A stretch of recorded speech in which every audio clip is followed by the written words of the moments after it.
नमस्कार। Bihar board papers में आपका स्वागत है। क्लास 9वीं मासिक परीक्षा संस्कृत अगस्त 2024 में आए हुए सभी वस्तुनिष्ठ प्रश्नों के उत्तर जानेंगे। तो आइए, प्रश्न संख्या 1, पशुओं की स्वाभाविक स्थिति का वर्णन किस कवि ने किया है? बाणभट्ट, वाल्मीकि, कालिदास, भट्टी। इसका सही जवाब कालिदास। प्रश्न 2,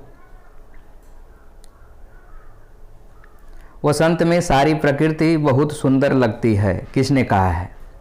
कालिदास, बाणभट्ट, भट्टी, वाल्मीकि। इसका सही जवाब कालिदास।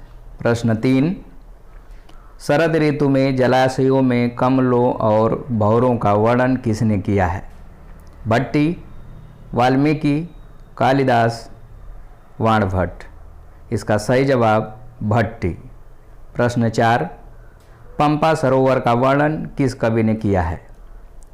वाल्मीकि, कालिदास, बाणभट्ट, भट्टी। इसका सही जवाब वाल्मीकि। प्रश्न 5, संस्कृत साहित्य पद में कौन सी विभक्ति है? षष्ठी, सप्तमी, चतुर्थी, पंचमी। इसका सही जवाब सप्तमी। प्रश्न 6, 1,00,000 श्लोक किस ग्रंथ में हैं? वाल्मीकि रामायण, महाभारत, गीता, विष्णु पुराण। इसका सही जवाब महाभारत। प्रश्न 7, यक्ष युधिष्ठिर संवाद पाठ किस ग्रंथ से लिया गया है? रामायण, गीता, भागवत पुराण, महाभारत। इसका सही जवाब महाभारत। प्रश्न 8, महाभारत में कितने पर्व हैं? 15, 17, 18, 14। इसका सही जवाब 18। प्रश्न 9, सरोवर के स्वामी कौन थे? देवता, किन्नर, यक्ष, कौरव।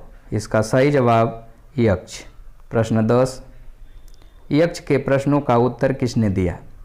अर्जुन, भीम, नकुल, युधिष्ठिर। इसका सही जवाब युधिष्ठिर। प्रश्न 11, यक्ष युधिष्ठिर संवाद पाठ में किस बात की चर्चा हुई?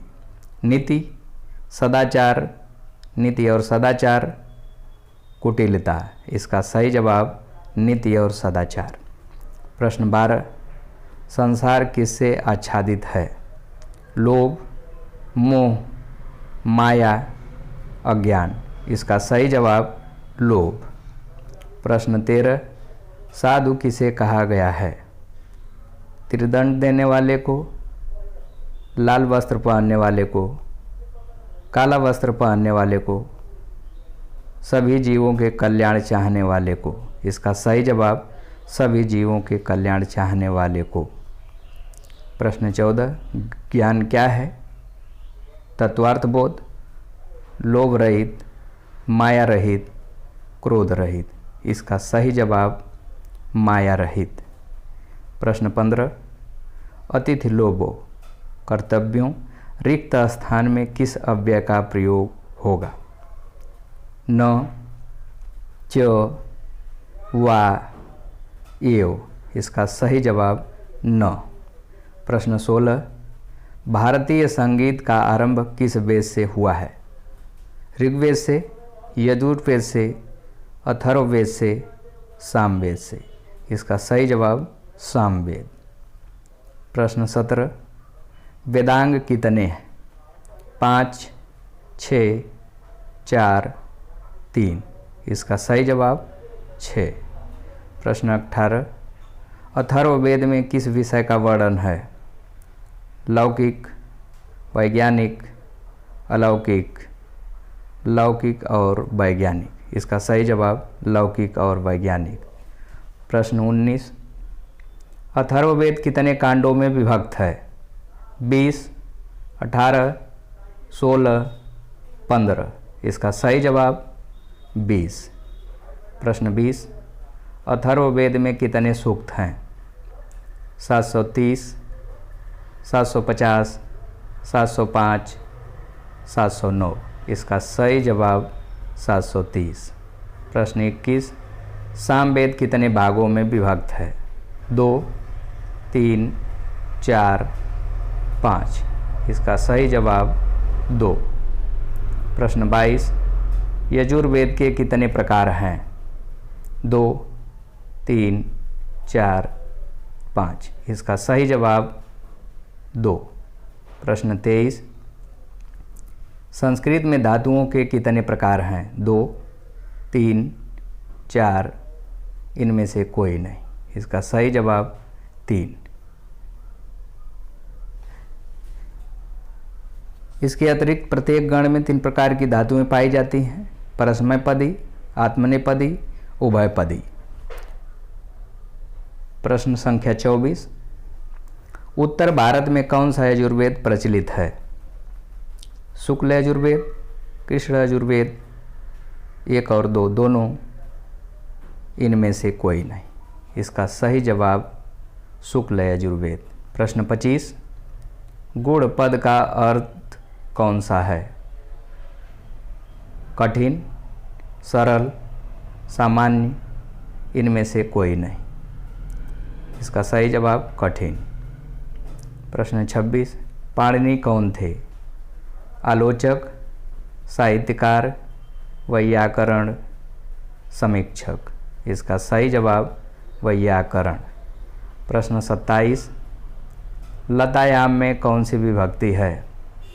षष्ठी, पंचमी, सप्तमी, चतुर्थी। इसका सही जवाब सप्तमी। प्रश्न 28, अपृच्छ किस लकार का रूप है? लंग, लोट, लिट, विधिलिंग। इसका सही जवाब लंग। प्रश्न 29, यद्यपि का सही संधि विच्छेद क्या होगा? यदि प्लस अपि, यदि प्लस अपि, यदि प्लस अपि, यदि प्लस आपि। इसका सही जवाब यदि प्लस अपि। प्रश्न 30, गणेशः में कौन सा समास होगा? तत्पुरुष, अव्ययी भाव, नहीं, कर्मधारय। इसका सही जवाब कर्मधारय। इसी के साथ वस्तुनिष्ठ प्रश्न समाप्त हुए। आइए एक नज़र हम लोग लघु उत्तरी और दीर्घ उत्तरी प्रश्नों पे डालते हैं।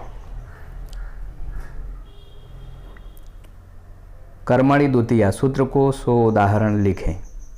ज्ञानी पद का प्रकृति प्रत्यय लिखें। प्रपद्य पद का प्रकृति प्रत्यय लिखें। यक्ष युधिष्ठिर संवाद किस जगह हो रहा था? पानी पीने के बाद कौन से लोग मूर्छित हो जाते थे? चारों वेदों को क्रम से लिखें। ऋग्वेद में कौन मंत्र है? संस्कृतस्य महिमा पाठ में क्या बताया गया है? नीतिकार ने फलों और नदियों के विषय में क्या कहा है? तमसो मा ज्योतिर्गमय का अर्थ लिखें। 10 प्रश्नों में से किन्हीं 5 प्रश्नों के ही उत्तर देना है। दीर्घ उत्तरी प्रश्न, क्या संस्कृत में विज्ञान भी है? शिक्षक ने क्या उत्तर दिया? संस्कृति किसे कहते हैं? वेदों से हमें क्या प्राप्त होता है? बड़े भाई की शादी में उपस्थित होने के लिए 3 दिनों की छुट्टी हेतु प्रधानाध्यापक को एक आवेदन पत्र संस्कृत में लिखें। मम मित्रम पर 7 पंक्तियों में एक अनुच्छेद संस्कृत में लिखें। इसी के साथ प्रश्न समाप्त हुए। अगर ये वीडियो आपको पसंद आई हो तो लाइक और सब्सक्राइब जरूर करें। नमस्कार, धन्यवाद।